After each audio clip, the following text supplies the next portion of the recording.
ओम परमात्मने नमः। 5वें अध्याय में भक्तिहीन पुरुषों की गति और भगवान की पूजा विधि का वर्णन। तो राजा निमि ने पूछा कि योगीश्वरों, आप लोग तो श्रेष्ठ हो, आत्मज्ञानी और भगवान के परम भक्त हो। कृपा करके यह बतलाइए कि जिनकी कामनाएं शांत नहीं हुई हैं, लौकिक पारलौकिक भोगों की लालसा मिटानी नहीं है, मन एवं इंद्रियां भी बस में नहीं है, तथा जो प्राय भगवान का भजन भी नहीं करते, ऐसे लोगों की क्या गति होती है। अब 8वें योगीश्वर चमस जी ने कहा कि राजन, विराट पुरुष के मुख से सत्य प्रधान ब्राह्मण, भुजाओं से सत्व रज प्रधान क्षत्रिय, जांघों से रज तम प्रधान वैश्य और चरणों से तमह प्रधान शूद्र की उत्पत्ति हुई है। उन्हीं की जांघों से गृहस्थाश्रम, हृदय से ब्रह्मचर्य, वक्ष स्थल से वानप्रस्थ और मस्तक से संन्यास, ये 4 आश्रम प्रकट हुए हैं। इन चारों वर्णों और आश्रमों के जन्मदाता स्वयं भगवान ही है। वही इनके स्वामी नियंता आत्मा भी हैं। इसलिए इन वर्ण और आश्रम में रहने वाला जो मनुष्य भगवान का भजन नहीं करता, बल्कि उल्टा उनका अनादर करता है, वह अपने स्थान, वर्ण, आश्रम और मनुष्य योनि से विच्युत हो जाता है। उसका अधः पतन हो जाता है। बहुत सी स्त्रियां और शूद्र आदि भगवान की कथा और उनके नाम कीर्तन आदि से ही कुछ दूर पड़ गए हैं। आप जैसे भगवत भक्तों की दया के पात्र हैं। आप लोग उन्हें कथा कीर्तन की सुविधा देकर उनका उद्धार करें। ब्राह्मण, क्षत्रिय और वैश्य जन्म से वेदाध्ययन से तथा यज्ञोपवीत आदि संस्कारों से भगवान के चरणों के निकट तक पहुंच चुके हैं। फिर भी वे वेदों का असली तात्पर्य न समझकर अर्थवाद में लगकर मोहित हो जाते हैं। उन्हें कर्म का रहस्य मालूम नहीं है। वे मूर्ख होने पर भी वे अपने को पंडित मानते हैं और अभिमान में अकड़े रहते हैं। वे मीठी मीठी बातों में भूल जाते हैं और केवल वस्तु शून्य शब्द माधुरी के मोह में पड़कर चटकीली भड़कीली बातें कहा करते हैं। रजोगुण की अधिकता के कारण उनके संकल्प बड़े घोर होते हैं।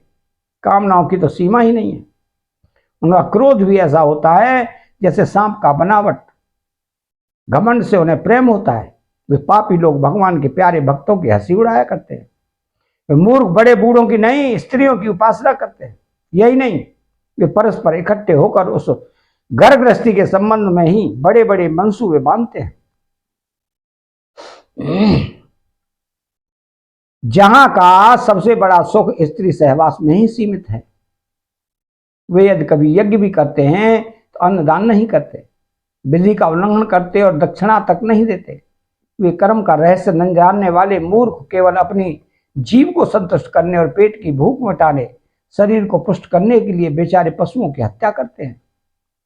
धन, वैभव, कुलीनता, विद्या, दान, सौंदर्य, बल और कर्म आदि के घमंड से अंधे हो जाते हैं तथा वे दुष्ट उस भगवत प्रेमी संत तथा ईश्वर का भी अपमान करते रहते हैं।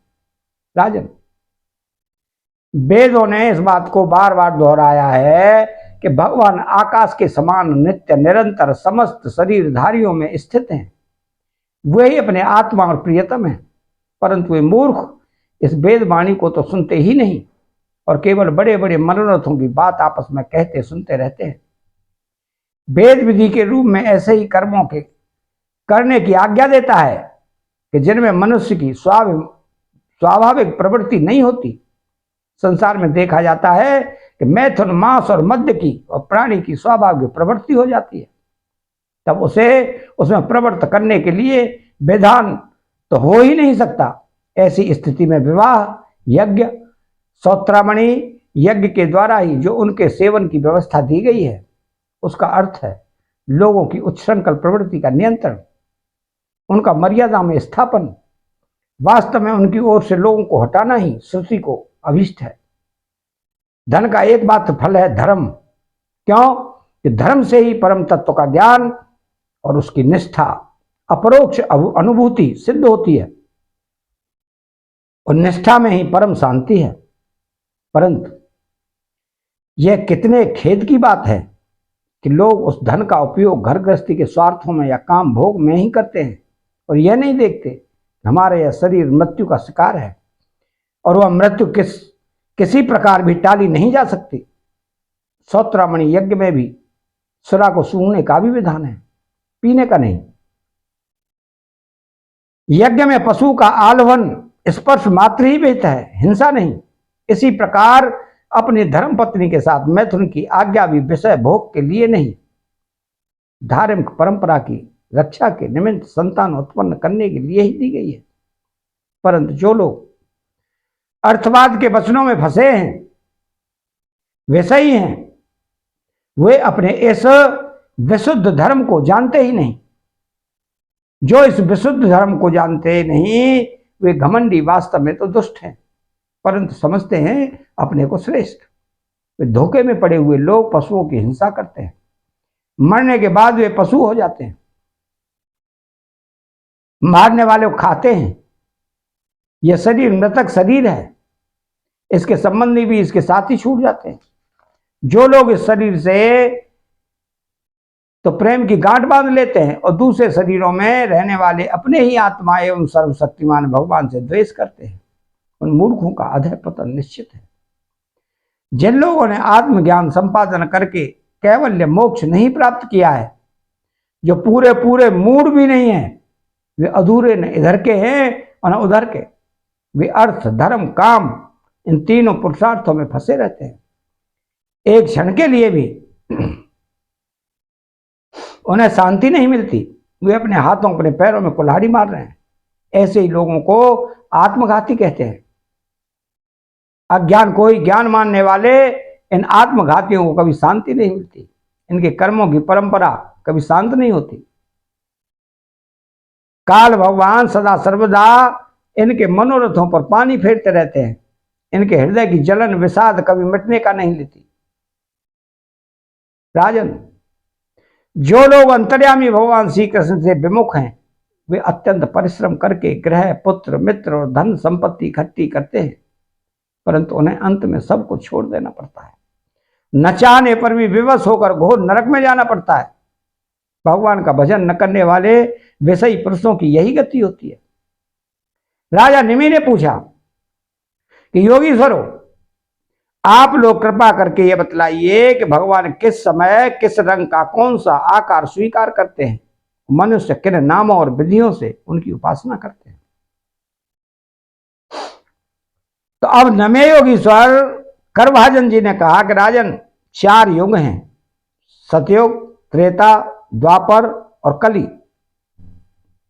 इन युगों में भगवान के अनेकों रंग नाम और आकृतियां होती हैं तथा विभिन्न विधियों से उनकी पूजा की जाती है। सतयुग में भगवान के श्री विग्रह का रंग होता है श्वेत।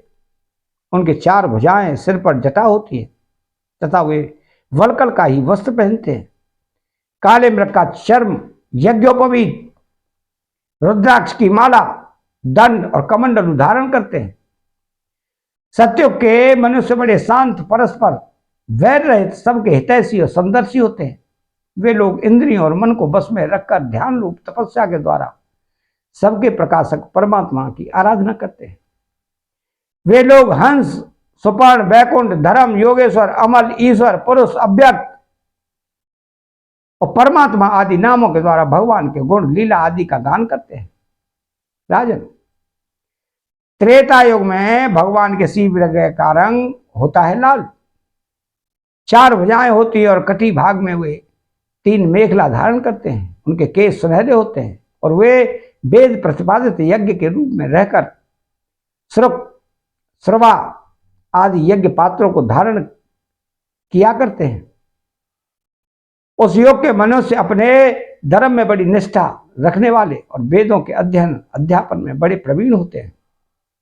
वे लोग ऋग्वेद, यजुर्वेद, सामवेद रूप वेदत्रयी के द्वारा सर्व वेद स्वरूप देवादिदेव भगवान श्री हरि की उपासना करते रहते हैं। त्रेतायुग में अधिकांश लोग विष्णु, यज्ञ, पुष्णि गर्भ, सर्वदेव उरुक्रम, वृषाकपि, जयंत, उरुगाय आदि नामों से उनके गुण और लीला आदि का कीर्तन करते हैं। राजन, द्वापर युग में भगवान के श्री विग्रह का रंग होता है सांवला। वो पीतांबर तथा शंख चक्र गदा आदि अपने आयु धारण करते हैं। वक्षस्थल पर श्री वत्स का चिन्ह, भ्रगलता, कौस्तुभमणि आदि लक्षणों से वे पहचाने जाते हैं। राजन, उस समय जिज्ञासु मनुष्य महाराजाओं के चिन्ह, छत्र, चवर आदि से युक्त परम पुरुष भगवान की वैदिक और तांत्रिक विधि से आराधना करते हैं। वे लोग इस प्रकार भगवान की स्तुति करते हैं, हे ज्ञान स्वरूप भगवान वासुदेव एवं क्रिया शक्ति रूप संकर्षण, हम आपको बार बार नमस्कार करते हैं। भगवान प्रद्युम्न और अनिरुद्ध के रूप में हम आपको नमस्कार करते हैं। ऋषि नारायण, महात्मा नर, विश्वेश्वर, विश्वरूप, सर्वभूतात्मा भगवान को हम नमस्कार करते हैं। राजन, द्वापर युग में इस प्रकार लोग जगदीश्वर भगवान की स्तुति करते हैं। अब कलयुग में अनेक तंत्रों के विधि विधान से भगवान की जैसी पूजा की जाती है उसका वर्णन सुनो। कलयुग में भगवान का शिव विग्रह होता है कृष्ण वर्ण काले रंग का। जैसे नीलम मणि में से उज्जवल कांति धारा निकलती रहती है, वैसे ही उनके अंग की छटा भी उज्जवल होती है। वे हृदय आदि अंग, कौस्तुभ आदि उपांग, सुदर्शन आदि अस्त्र और सुनंद प्रवृत्ति पार्षदों से संयुक्त रहते हैं। कलयुग में श्रेष्ठ बुद्धि संपन्न पुरुष ऐसे यज्ञों के द्वारा उनकी आराधना करते हैं, जिनमें नाम, गुण, लीला आदि के कीर्तन की प्रधानता रहती है। वे लोग भगवान की स्तुति इस प्रकार करते हैं कि प्रभु, आप शरणागत रक्षक हैं। आपके चरणारविंद सदा सर्वदा ध्यान करने योग्य, माया मोह के कारण होने वाले सांसारिक पराजयों का अंत कर देने वाले तथा भक्तों की समस्त अभीष्ट वस्तुओं का दान करने वाले कामधेनु स्वरूप हैं। वे तीर्थों को भी तीर्थ बनाने वाले स्वयं परम तीर्थ स्वरूप हैं। शिव, ब्रह्मा आदि बड़े बड़े देवता उन्हें नमस्कार करते हैं और चाहे जो कोई उनकी शरण में आ जाए उसे स्वीकार कर लेते हैं। सेवकों की समस्त आरती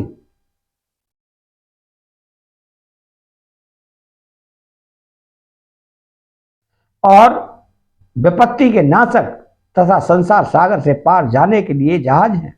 महापुरुष,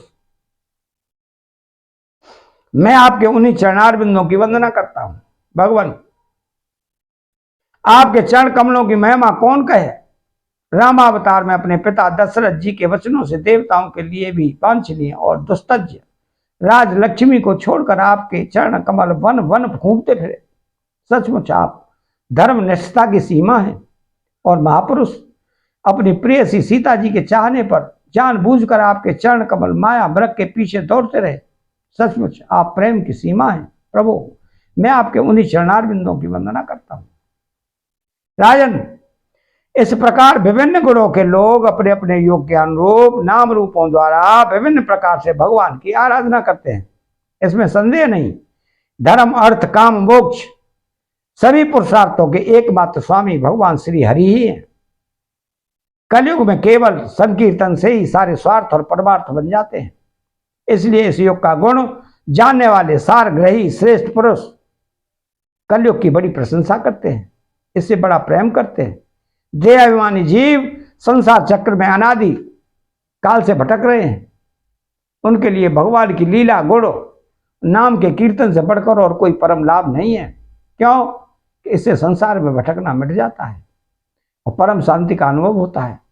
राजन, सतयुग, त्रेता और द्वापर की प्रजा चाहती है कि हमारा जन्म कलयुग में हो, क्योंकि कलयुग में कहीं कहीं भगवान नारायण के शरणागत, उन्हीं के आश्रय में रहने वाले बहुत से भक्त उत्पन्न होंगे। महाराज विदेह, कलयुग में द्रविड़ देश में अधिक भक्त पाए जाते हैं, जहां ताम्रपर्णी, कृतमाला, पयस्विनी, परम पवित्र कावेरी, महानदी और प्रचीति नाम की नदियां बहती हैं। राजन, जो मनुष्य नदियों का जल पीते हैं प्राय उनका अंतःकरण शुद्ध हो जाता है और वे भगवान वासुदेव के भक्त हो जाते हैं। राजन, जो मनुष्य यह करना बाकी है वह करना आवश्यक है इत्यादि कर्म वासनाओं का अथवा भेद बुद्धि का परित्याग करके सर्वात्म भाव से शरणागत वत्सल प्रेम के वरदानी भगवान मुकुंद की शरण में आ जाते हैं, वह देवताओं, ऋषियों, पितरों, प्राणियों, कुटुंबियों, अतिथियों के ऋण से उऋण हो जाता है। वह किसी के अधीन, किसी का सेवक, किसी के बंधन में नहीं रहता। तो जो प्रेमी भक्त अपने प्रियतम भगवान के चरण कमलों का अनन्य भाव से दूसरी भावनाओं, अवस्थाओं, वृत्तियों और प्रवृत्तियों को छोड़कर भजन करता है, उससे पहली बात तो यह है कि पाप कर्म होते ही नहीं, परंतु यदि कभी किसी प्रकार हो भी जाए तो परम पुरुष भगवान श्री हरि उसके हृदय में बैठकर वह सब धो बहा देते और उनके हृदय को शुद्ध कर देते हैं। तो नारद जी कहते हैं कि वसुदेव जी, मिथिला नरेश राजा निमि 9 योगीश्वरों से इस प्रकार भागवत धर्मों का वर्णन सुनकर बहुत ही आनंदित हुए। उन्होंने अपने ऋत्विज और आचार्यों के साथ ऋषभ नंदन नव योगीश्वरों की पूजा की। इसके बाद उन श्लोकों के सामने ही वे सिद्ध अंतर्ध्यान हो गए। विजयराज निमि ने उनसे सुने हुए भागवत धर्मों का आचरण किया और परम गति प्राप्त की। मां भाग्यवान वसुदेव जी, मैंने तुम्हारे आगे जिन भागवत धर्मों का वर्णन किया है, तुम भी यदि श्रद्धा के साथ इनका आचरण करोगे तो अंत में सब आसक्तियों को छूटकर भगवान का परम पद प्राप्त कर लोगे। वसुदेव जी, तुम्हारे और देवकी के यश से तो सारा जगत भरपूर हो गया है। क्यों कि सर्वशक्तिमान भगवान श्री कृष्ण तुम्हारे पुत्र के रूप में अवतीर्ण हुए। तुम लोगों ने भगवान के दर्शन, आलिंगन तथा बातचीत करने एवं उन्हें सुलाने, बिठाने, खिलाने आदि के द्वारा वात्सल्य स्नेह करके अपना हृदय शुद्ध कर लिया है। तुम परम पवित्र हो। वसुदेव जी, शिशुपाल, पौंड्रक और सालू आदि राजाओं ने तो वैर भाव से श्री कृष्ण की चाल ढाल, लीला विलास, चितवन, बोलन आदि का स्मरण किया था। वह भी नियमानुसार नहीं, सोते बैठते चलते फिरते स्वाभाविक रूप से ही। फिर भी उनकी चित्रवती भगवान श्री कृष्ण हो गई और वे सारूप मुक्ति के अधिकारी हुए। फिर जो लोग प्रेम भाव और अनुराग से श्री कृष्ण का चिंतन करते हैं, उन्हें श्री कृष्ण की प्राप्ति होने में कोई संदेह नहीं है। वसुदेव जी, तुम श्री कृष्ण को केवल अपना पुत्र ही मत समझो। वे सर्वात्मा, सर्वेश्वर, कारणातीत और अविनाशी हैं। उन्होंने लीला के लिए मनुष्य रूप प्रकट करके ऐश्वर्य ऐश्वर्य छिपा रखा है। वे पृथ्वी के भारभूत राजवेशधारी असुरों का नाश और संतों की रक्षा करने के लिए तथा जीवों को परम शांति और मुक्ति देने के लिए ही अवतीर्ण हुए और इसी के लिए जगत में उनकी कीर्ति भी गाई जाती है। तो श्री सुखदेव जी कहते हैं कि परीक्षित, नारद जी के मुख से यह सब सुनकर परम भाग्यवान वसुदेव जी और परम भाग्यवती देवकी जी को बड़ा ही विस्मय हुआ। उनमें जो कुछ माया मोह अवशेष था उसे उन्होंने तत्क्षण छोड़ दिया। राजन, यह इतिहास परम पवित्र है। जो एकाग्र चित्त से इसे धारण करता है वो अपना सारा शोक मोह दूर करके ब्रह्म पद को प्राप्त होता है। अतः 5वां अध्याय समाप्त होता है। चैनल को सब्सक्राइब करें, बेल आइकन घंटी को दबाएं और कमेंट बॉक्स में श्री राधे कृष्ण लिखें। जय श्री कृष्ण।